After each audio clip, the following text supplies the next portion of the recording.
Kevin, how are you doing? We're going to wait for a few minutes before we start. I'm I doing very well, apparently, thanks. I apparently pressed the wrong button before I logged in. So I was thinking I'm talking to people, but I was talking to myself. Great.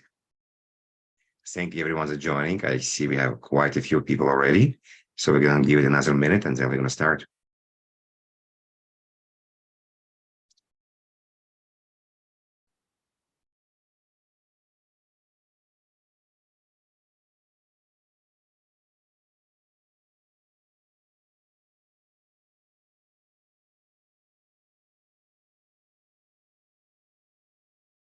Thank you everyone for joining. I see around 20 people right now, even more. This is great. Guys are joining. Feel free to later on ask questions. We're going to present for some time, have a conversation, and we'll be more than happy to answer your questions as well.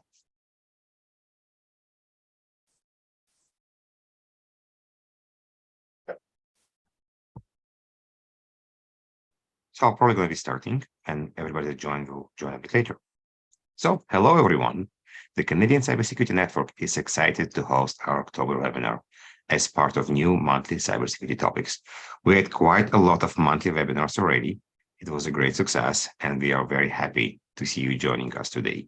Today, we'll talk about cloud security, quite important topic, and it's also a security awareness month. So I hope we will teach you some of the stuff and make you much more aware. I have a pleasure today to have Kevin, the Senior Strategy Manager for TELUS, to present to us today and share what TELUS learned from over 500 Canadian organizations. They study what they do, how they adopt cloud, what's important to them from a security perspective, and also discuss the challenges they face in cybersecurity. Very, very eager to learn more. But before we start, don't forget, we have the webinar recorded and the previous webinars also recorded. So you feel free to go to the LinkedIn link that we're going to post here in the chat to see the previous webinars or to see this webinar as well. Now, it's a live webinar, so feel free to ask questions and we'll get to your questions when we're done presenting as well. Kevin, can you please tell us about yourself and we can start the presentation? Yeah, great. Yeah, thanks everyone for joining. So as mentioned, I'm Kevin Lonergan. I'm a Senior Strategy Manager at TELUS.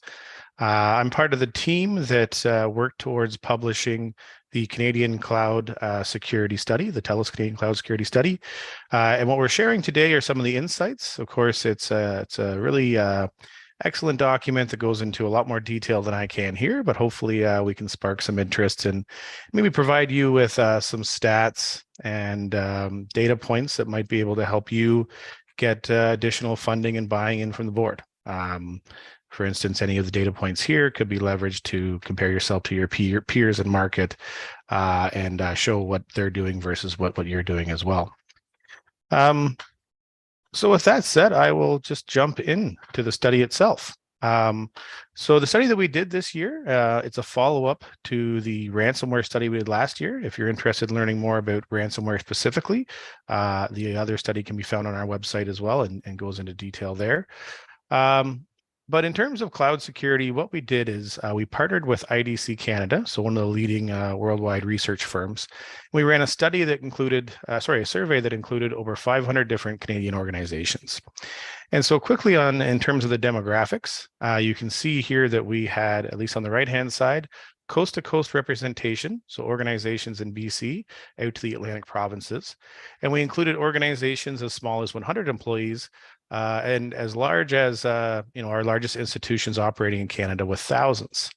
Outside of size and geographic location, we also included well over a dozen different verticals. So with over 500 respondents, we really did have a lot of data that we could sift through and learn about regional and vertical patterns and things like that we, again, explore in more detail in the study than we will today, but that is available to you as well.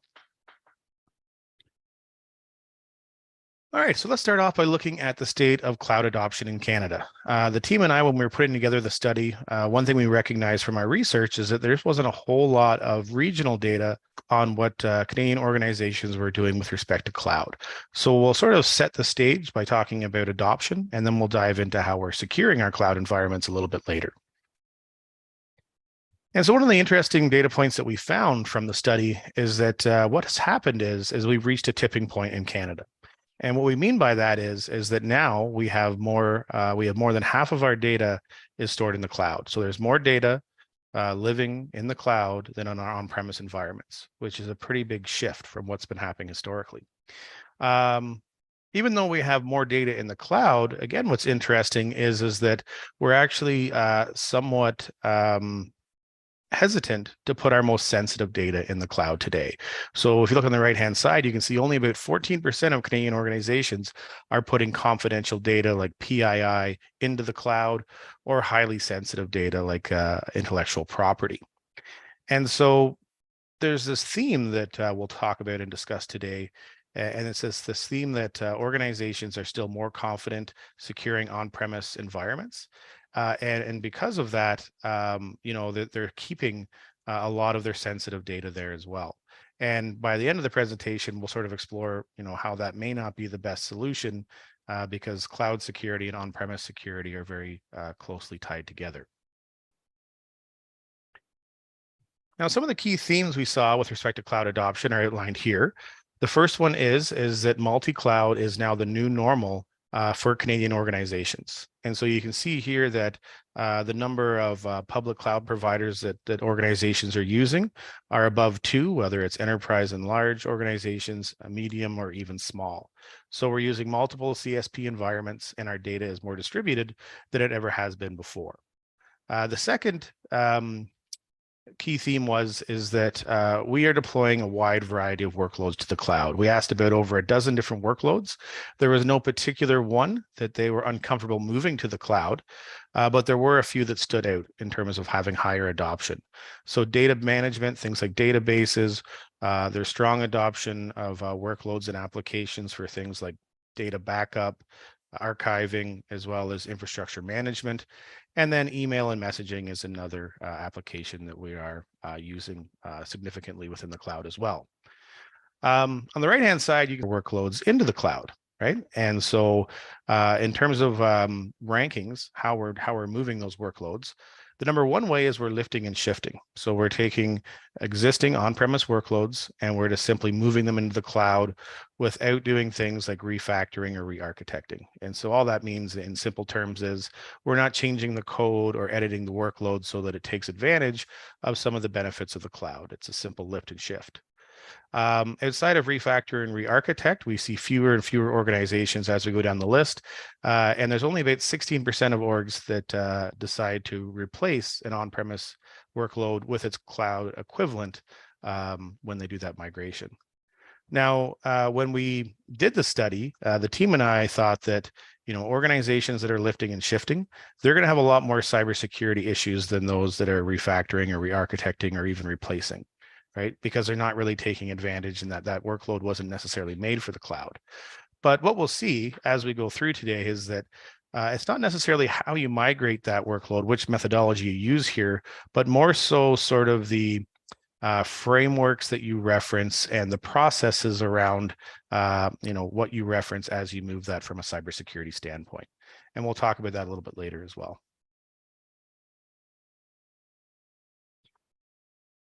So in general, most organizations are fairly happy with, where they are with respect to cloud migration. And the process has been, for the most part, fairly positive. But when we ask them, are there any expectations? Were there any issues that have arisen that may have not met your expectations?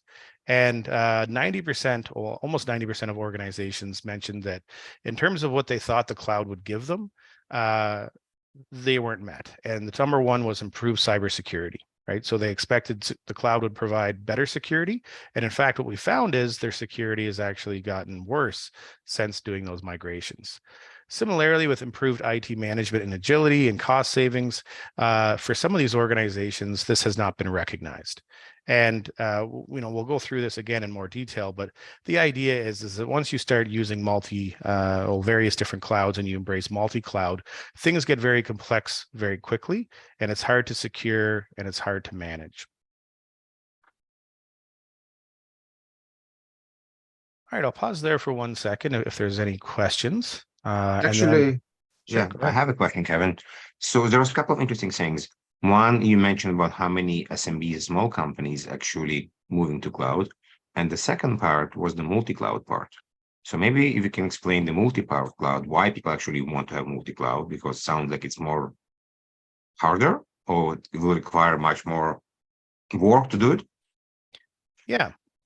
Yeah, for sure. I mean, from the multi-cloud standpoint, there's probably internal and external factors that would drive you towards adopting more than one, CSP, cloud service provider. Internally, you could have staff with certain skill sets, right? So that could drive you in one direction or the other. Your business could have partnerships with various CSPs, things like that. The other issue, or not the issue, the other driver would be is that for certain workloads, applications, things like that, it makes sense to deploy them in different, public cloud environments. And so when you think about small business, right, their adoption was actually higher of multi-cloud than large enterprise. And so the reason for that is because they're small organizations, they're likely cloud first, meaning they don't really have any on-premise infrastructure. And because they're smaller, they're very agile, right? So by simply pulling out a credit card, they can have, DevOps in one environment, they can be running workloads in another. They have much more flexibility, and that's why they seem to have, higher adoption of multi-cloud than the larger organizations. So, every organization is different, but there is some benefits to running, storing your data in different environments as well as running workloads there. Some have benefits over others for certain workloads, depending on the organization. Thank you. And people that listening to us right now, please don't be afraid to write your questions in the chat room. We'll address them later on as well. Thank you very much, Kevin. Yeah, and of course we'll have more opportunities for questions as we go. But let's start the next section by looking at the current state of cloud security here in Canada. So what we saw was that basically all Canadian organizations agree that securing cloud is a challenge. In fact, 98% of our respondents believe that properly securing cloud environments is more difficult than what they're used to on premise, right? So it's harder. And getting back to this idea that the majority of our data is in the cloud, but we're very cautious about putting our sensitive data into the cloud. This is why, right? We just have more trust on premise. And so the top areas that they outlined as being more challenging for them is around monitoring and threat detection, right? So having that visibility across their cloud environments and being able to detect threats across them. That's one of their main challenges. And then being able to respond to cybersecurity threats in the cloud as well. And third, you can see here just understanding risk, right? What's the risk of multi-cloud and having my workloads across these various environments? So if you think about the NIST cybersecurity framework, we've really hit on basically 3 or 4 of the different categories that they're struggling with. So they're having issues basically across the board.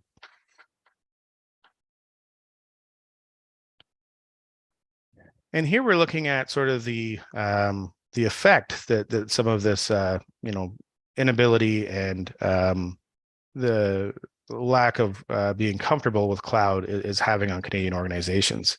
And really what's happening is they're struggling to defend their cloud environments. And this makes sense to a certain degree. We see the average organization here in Canada is attacked over 100 times per month. So that's multiple times per day that they're trying to defend against these cyber attacks. But unfortunately, we see that 89% of organizations, so basically 9 out of 10, have experienced a cloud security incident in the last 12 months, right? So the vast majority of organizations are being infected with some sort of malware, basically some sort of an incident. We define it as disrupting the CIA triad in some way. So we didn't get into the severity. Some of these incidents could be, very minor, but at the same time, it could be a ransomware incident that locked them out of their entire public cloud instance, right? So we didn't get into severity, but I think the main takeaway for those on the call and those listening in is that 9 out of 10 of probably your partners, if you think about your supply chain partners as well, your customers are experiencing cybersecurity incidents in the cloud each year. And it's not just one. We see that the average number of incidents per organization is between 4 and 5, so it's quite high. And then for specific verticals, we found that they're being targeted more often. So we think about tech providers and professional services firms, government organizations, as well as manufacturers. They're experiencing over 6 cybersecurity incidents in the cloud each year. So a lot to be concerned about as a Canadian organization working with others. All right, so we know we are having a lot of breaches, but what's causing them, right? What are the leading causes of all these cybersecurity incidents that we're experiencing? Well, you can see from this chart, it's ranked from left to right, top to bottom.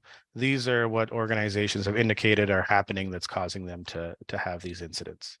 And so the top 3 include human error, known vulnerability, and misconfigurations. And if there's anyone on the call that saw our ransomware study from last year, you'll see that this list is very similar. In fact, known vulnerabilities and misconfigurations were also the leading causes for ransomware incidents in Canada as well. So, these 2 items, there's nothing new here. They're things we've been dealing with for 20, 30 plus years. Previously, in the ransomware study, we suggested that organizations need to improve their they basically what they need to do is prove their vulnerability management program. So we saw last year only about 50% of organizations had a formalized VMP. So it's one thing to scan for vulnerabilities, but then assigning a risk score to them, prioritizing them, and then triaging them with your IT department. That's where we tend to miss some steps, and some of these major vulnerabilities go unpatched, and misconfigs don't get updated. The third one here, human error, came in as number 1. We'll spend quite a bit of time on that in the next slide. But when we think about cloud, whether it's the end users, our developers, our IT, or even our cybersecurity folks, none of them are experts. At least very few organizations have access to cybersecurity experts. So there's lots of issues around things like shadow IT, not to pick on sales or marketing, but different departments spinning up, let's say, a file sharing app without the knowledge of IT or the cybersecurity department, right? And that could lack some basic controls around that type of application that would keep it secure, right? So I won't go to all of these in detail. We do spend some more time on it in the study itself. I did want to point out at the bottom right, you can see that 0-day exploits, while being important and something we have to worry about, and they do get a lot of attention from the vendors and from the media. From a cloud security standpoint, I mean, we have a lot of work to do before we start necessarily focusing in and worrying about 0-day. Finally, on this slide, I wanted to bring up, we talked about this theme around feeling that our data is safer on premise and keeping it on prem. Well, at the bottom of the slide here, you can see that almost half of cloud cybersecurity incidents, they actually end up compromising on-premise IT as well. So they start in the cloud through privilege escalation or what have you, they make their way on premise. So just because we're keeping our crown jewels on-prem and we know how to secure those environments doesn't mean it's safe if our cloud security is lacking.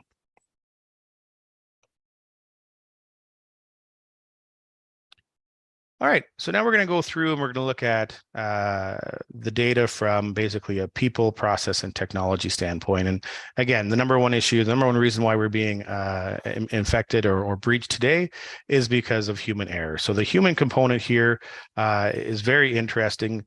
The number one gap identified by organizations in our study was a lack of qualified cybersecurity specialists. Right. And so if you look at the graph on the left-hand side, we see that only about 37% of organizations here in Canada actually have these dedicated cloud security professionals on staff. So that's quite low. A lot of organizations do not have that. Now, if you don't have cloud security professionals, what we see 28% of organizations doing, and this is a good strategy, is they're actually outsourcing those positions. So they're doing staff aug, or they're getting an MSSP or what have you to help them secure their cloud environments, which is a good strategy. Unfortunately, though, we see 35% of organizations, they don't have dedicated cloud cybersecurity staff. So what they're doing is they're making their, IT folks or cybersecurity generalists, they're making them in charge of cloud security as well. So now they're wearing multiple hats. They're trying to figure out the GCP cybersecurity control stack or Azure and or GCP. It gets to be very complicated very quickly, right? And that's a very vulnerable group. And it's not necessarily the fault of these organizations. If you look on the right-hand side, you can see that in terms of the hardest cloud skill sets to staff, cloud security comes in number one by far, right? It's taking up well over a quarter of our pie chart. So it's hard to find these people. So a lot of people don't have them. People are looking to outsource if they don't. And then the lucky few actually have dedicated cloud security staff. All right. And then so go ahead. I just kind of wanted to ask a question, if I may interrupt right now. You mentioned a couple of slides ago that a lot of companies find problems. I forget exactly what the stat on how many. And also right now you mentioned that not all of them have cloud security people that are actually in charge of this, the dedicated. So I'm wondering, the companies that found problems, how do they even know they have a problem? Yeah, no, it's a good point. So yeah, I guess a good way to look at it. So remember we said that there was 89% of organizations had a cybersecurity incident in the cloud. So that means there's actually 11% of organizations that haven't had an incident yet, right? So when we dive into that 11%, we ask them, why weren't you breached? And so we saw about 40% of them said, we could have been breached. We don't think we were, but we don't have the tools. We don't have the visibility to know. So 40% of those who may seem like they're secure, they actually just don't have the tools to know if they were breached. And then if you add on top of that, another 20% said they believe that they were just lucky, right? So 60% of that group who were not breached could have been and probably were. They just don't have the tools to know about that. And we'll get it more into some of those issues. We'll do a bit of a deeper dive into monitoring and response in a few more slides. But yeah, just the lack of visibility can make it hard to know if you've had an incident or not. Thank you. Yeah. Yeah, so in terms of processes, we brought this up before. We talked about the migration, the ways you could migrate, lifting and shifting, refactoring, et cetera, and how that didn't really affect the number of incidents that an organization had. Really what mattered was how well they followed processes. And so when migrating to the cloud, we saw that only about 56% of organizations adopted and followed formalized frameworks with governance controls. And so when we talk about formalized frameworks, what we're really talking about are things like the cloud controls matrix as an example. NIST has a framework as well as, I guess, guidelines on security and privacy in public cloud. ISO has one too. There's lots of frameworks out there that can help you properly migrate your workloads to the cloud, but 1 in 10 don't use any at all. Only 56% are using them, and then only 20% are actually auditing against them. And so this is one of the strong relationships we saw in this study, is that for organizations that are using these frameworks, they had a noticeable reduction in cybersecurity incidents. There's a relationship there. Similarly, on the right-hand side, we asked about shared responsibility. And so when the team and I were reviewing this document, I was talking to one of our architects, and I sort of showed him some questions we were asking on CSP, or on shared responsibility, rather. And he said that this has been done to death. We've been talking about shared responsibility for 15 years. Everyone knows about it. And so he was partially right. So when we asked, we saw that 96% of organizations said, oh yeah, we referenced our shared responsibility framework. But then as we go deeper and ask, well, how often do you reference it? Is it when you migrate new workloads or spin up new instances, things like that? And we see that over half of these organizations admitted that they've only used their shared responsibility framework sometimes, right? They don't reference it very often. And so again, there was a direct relationship between using and understanding shared responsibility and reducing the number of cybersecurity incidents that these organizations were having. So process is incredibly important. All right, so next up, let's look at technology. So what sort of cybersecurity controls are we using to secure our cloud environments? We looked at this from two angles. The first would be is we asked organizations, hey, when you spin up a new workload or a new application or what have you, are you using your CSP's controls, or are you bringing in a third-party vendor's control as well? right? Are you bringing in additional controls from cybersecurity vendors? And so the vast majority of organizations said that they're comfortable using their CSPs controls and leveraging their cybersecurity stack. But I would speculate from what we've seen so far is that a lot of these organizations, they're simply spinning up a workload with default security controls in place and not adding anything additional, which may be why we're seeing so many cybersecurity incidents. You can see here on the left-hand side the top deployed technologies, and the big issue here, of course, is that adoption, even from number one here down to the bottom, it only hits 38%, right? Only 38% of organizations have enabled MFA in the cloud, which is incredibly low. And I recognize that, because the scope of our study was fairly large, it could be someone just using SaaS applications, in which case, some of these cybersecurity solutions would not be a fit. But in general, adoption is quite low, regardless if it's just SaaS or public cloud. When we look at the technologies they've deployed and which ones had the largest impact in reducing cybersecurity incidents, two stood out. And so that was MFA and or CSPM, Cloud Security Posture Management. And so if you're unfamiliar with the term Cloud Security Posture Management, it's a piece of what Gartner is defining as CNAPP, so Cloud Native Application Protection Platforms. And they're sort of tailor-made tools that are there to help secure the cloud. And CSPM is really designed to catch some of the flaws we talked about earlier around misconfigurations and known vulnerabilities, right? And we all know about MFA. So those are sort of the critical controls that are really helping to reduce cybersecurity incidents for Canadian organizations today. All right, and just to end this section here, we wanted to highlight that hindsight is 2020 for many Canadian organizations. We asked, hey, if you had a time machine and you could go back, what would you spend more time on? And basically 100% of people said, hey, I'd love to go back and do this or do this differently, which is totally fine. I think we'd all be in that boat. But what they would have spent more time on is very interesting, right? Over half said they wish they could go back and understand cloud threats and risk better, right? So that's a significant number of people who jumped into cloud, not understanding the threats and properly assessing risk. 45% said, again, we wish that we spent more time thinking about how we're going to monitor and detect threats in the cloud. And 43% said, I wish I understood the controls better. So, pretty basic things that they wish they'd go back on. And in the next section, we're really going to dive into that monitoring and threat detection you see on the screen as well.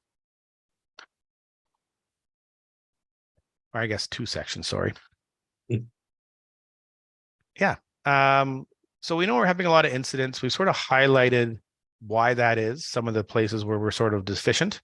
Now let's look at how this is going to cost us, right? If we have this poor cybersecurity posture in the cloud, what can we expect, or what are these organizations seeing happening? So our first view is sort of the direct costs of cybersecurity incidents in the cloud, right? And so we see that for the average organization, remember they're having 4 to 5 incidents per year. This is costing them about $440K, so maybe $80K per incident, which is fairly substantial. Of course, an average, especially when you're talking about small, medium, large, and enterprise organizations, that varies significantly. For large or enterprise organizations, this is easily into the millions. And then in terms of, what makes up the cost of a cloud security incident, we can see that labor costs, cost due to downtime, and cost for attack mitigation and recovery, so bringing in third-party IR and forensics teams, things like that, that makes up half the cost. So that's the very significant portion. Getting back to what we talked about before around processes, organizations that are using or leveraging the frameworks we talked about earlier, so let's say they're using more than one framework and they're referencing them often, they see a reduction here by 40%. So instead of 440K over the course of the year, they're seeing that reduced by 40%. Organizations that are not referencing those frameworks and don't have those proper processes in place, they see an increase of about 14%. So again, getting back to this idea that process is extremely important. It helps you in the response and the recovery phase as well. Now at the bottom here, you can see the most impacted workloads, and you could use impacted workloads as a proxy for, what are they targeting? What sort of information are they trying to get at? And so number one is our data management systems, followed by email applications, and finally our business intelligence applications. So that's really what they're looking for once they infiltrate your cloud environment.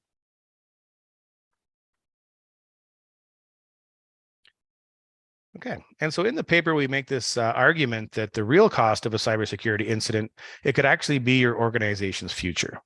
And so what do we mean by that? Well, from the numbers here at the bottom, you can see, for instance, 32% of these organizations who are experiencing cybersecurity incidents in the cloud, they've had to delay or cancel non-cloud IT projects. 28% have had to delay or cancel their cloud expansion and basically migration to the cloud.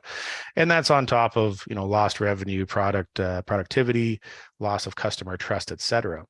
But the idea is if you're spending, let's say, $500,000 responding and recovering from cybersecurity incidents each year, and your competitors have a better cybersecurity posture than you do, that budget is being taken away from these projects, and your competitors don't have that issue, right? So over time, they're going to be digitally transforming faster than you. They're going to be, migrating to the cloud faster than your organization. So eventually, you lose your competitive edge, and it could, impact your organization's future as well.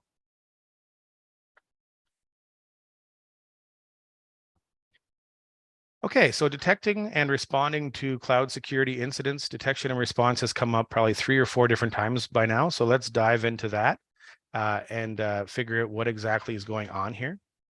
And so when we think about monitoring and threat detection in the cloud, we see that only about 2/3 of organizations have extended their monitoring capabilities to their cloud environments, meaning that they can pull logs and telemetry into a data lake being consumed by a SIM or an XDR tool, something like that. So they have a view of any malicious activity that may be going on there, right?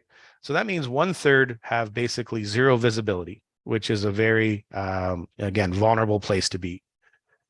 Now, even for those 2/3 that do have monitoring capabilities within the cloud, they admit that, on average, they can only monitor about 63% of their cloud workloads.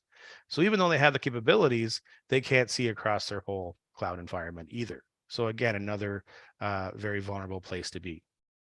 Now, why is that? What are the top challenges in addressing threat detection in cloud environments? The number one is around data collection and logging, right? So you got to pull logs from multi-cloud environments and applications, SaaS applications, things like that. It's very hard to pull in all this data into some centralized repository and make sense of it. And similarly with alert investigation, right? So you're going to have your CSP controls, you're going to have third-party vendor controls as well, and you're going to get a lot of alerts, especially in multi-cloud. And so you have to figure out, which ones are false positive. You have to do some of the cleaning there. They're dealing from a lot of alert fatigue from these different environments. And finally, this one's sort of interesting. They said that their top challenge with threat detection is around a lack of visibility into the underlying infrastructure, right? And so when we're talking about cloud, the benefit of cloud is you don't have to worry about that underlying infrastructure. So to me, that sort of outlines that or points to that maybe they don't have a full understanding of the shared responsibility model.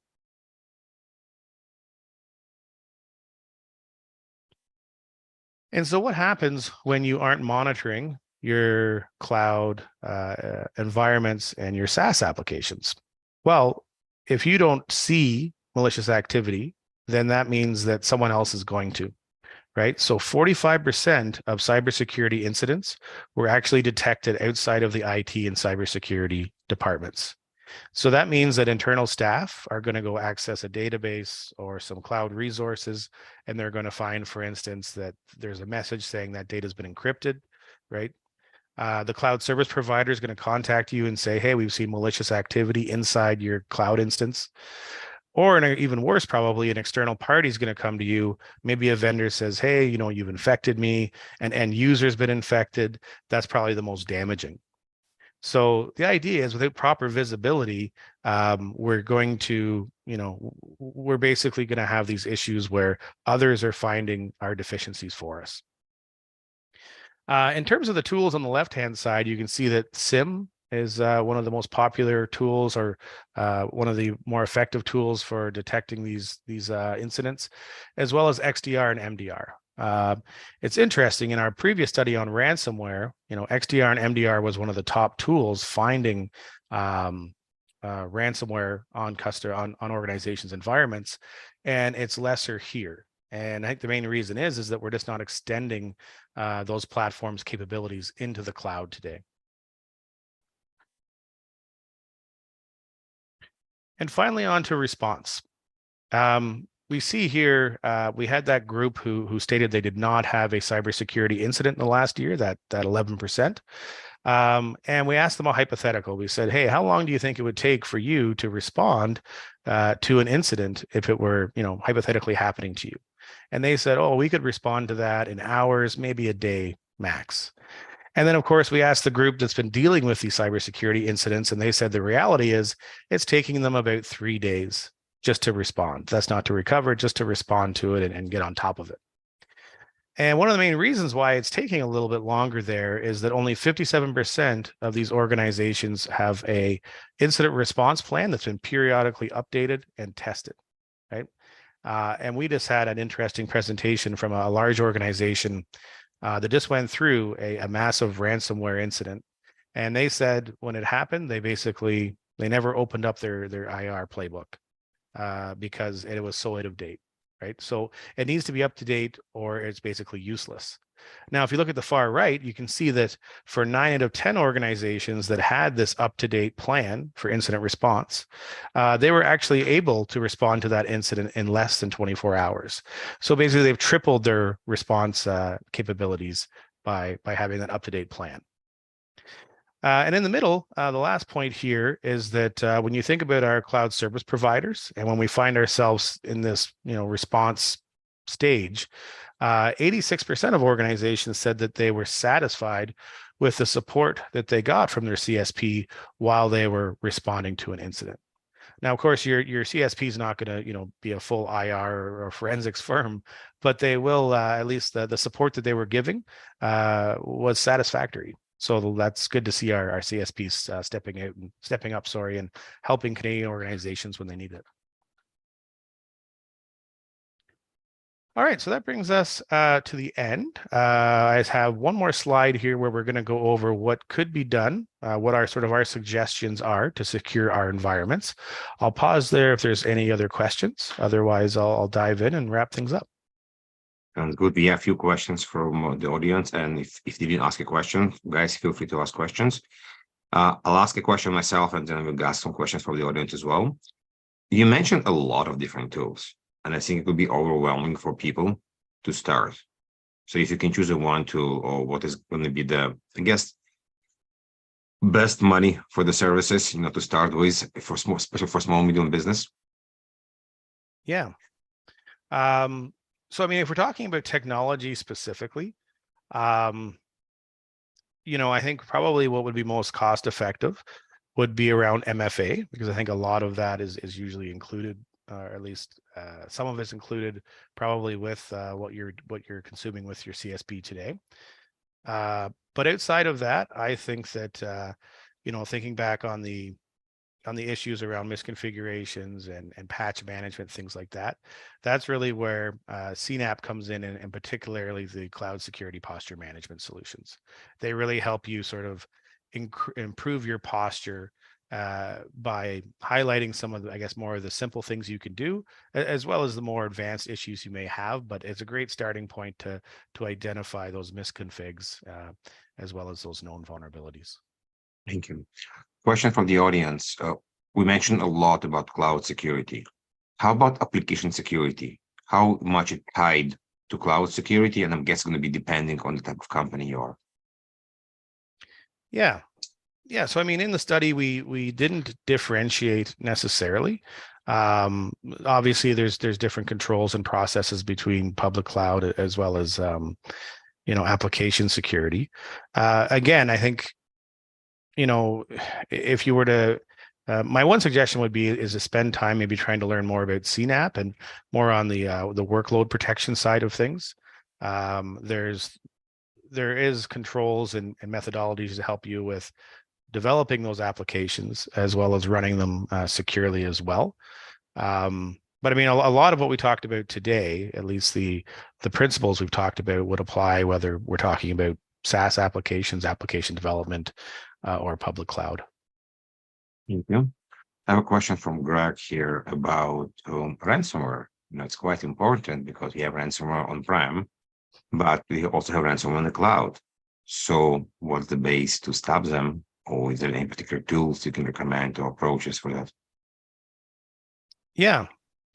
So, I mean, we mentioned earlier that this idea that, whether it's ransomware or any other malware, if you're protecting your on-premise and not protecting the cloud, it can go back and forth. I think it was 4 times more likely that basically malware from the cloud will become on-prem than on-prem making it to the cloud, which is quite interesting. I know for our ransomware study, we had a wide variety of recommendations as to what you could do to protect yourself. The vulnerability management program is very important there, very similar to CSPM, but also more inclusive of on-premise, making sure that you catch those known vulnerabilities and misconfigs. Those were the top 2. The top 3 ways that organizations were getting ransomware were the 2 I just mentioned, plus email. So we recommend sort of a multi-layered approach to controls for protecting against ransomware. So additional email filtering on top of what you get from your email vendor, as well as security awareness training. And that's important whether it's the cloud or on-premise. We call it at TELUS the human firewall, right? So at the end of the day, no email filters 100% efficient. Something's going to get through. That's true of all controls. So you really need your end users to be, well trained to detect malicious activity, emails, things like that. There is more, but I'll save that for a different presentation. But definitely take a look at our ransomware study, and it goes into that in a lot more detail. Like, I know if we didn't answer your question, I don't think there is a product that totally resilient to ransomware, because there's always could be 0 days that we don't know about them. So if any of the product tell you or guarantee you everything, I'll be doubtful about that. But you need to understand if the company is claiming what they're trying to sell you. I'm just answering Greg or busting his questions about the 0-day ransomware resilient.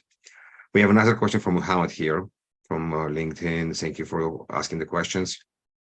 He asking about business continuity and incident response. How do we balance both of them? Because we need to write all the documents, but in the same way, it's not enough to write the documents. We also need to make sure we can survive and be up and running. Yeah, no, I mean, it's a good point, the balance between the two. I guess at the end of the day, incident response, it's if you don't have the right documentation and you don't have those processes in place, you won't have to worry about business continuity, right? Because potentially your business may be, you may not survive it.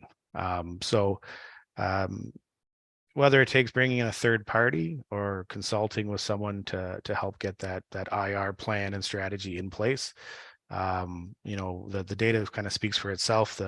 If the plan is updated and tested, these organizations are experiencing faster response times, and they're getting a lot of benefit from that. So it's sort of a tough balance, but yeah.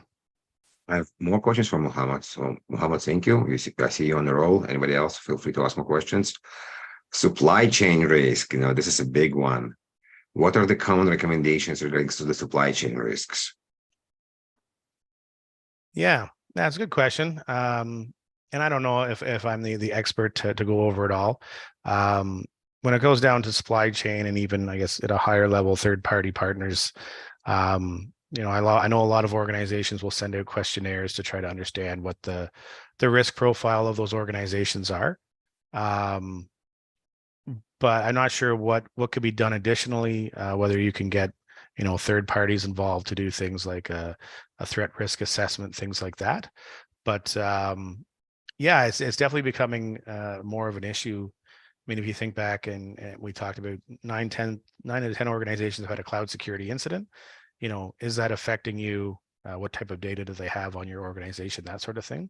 So I'm not a practitioner, so I can't give you an answer on the best practices, but I mean, if you definitely start with the questionnaires and trying to get a handle on what sort of information they're storing of yours and how they're handling it and what controls they have in place.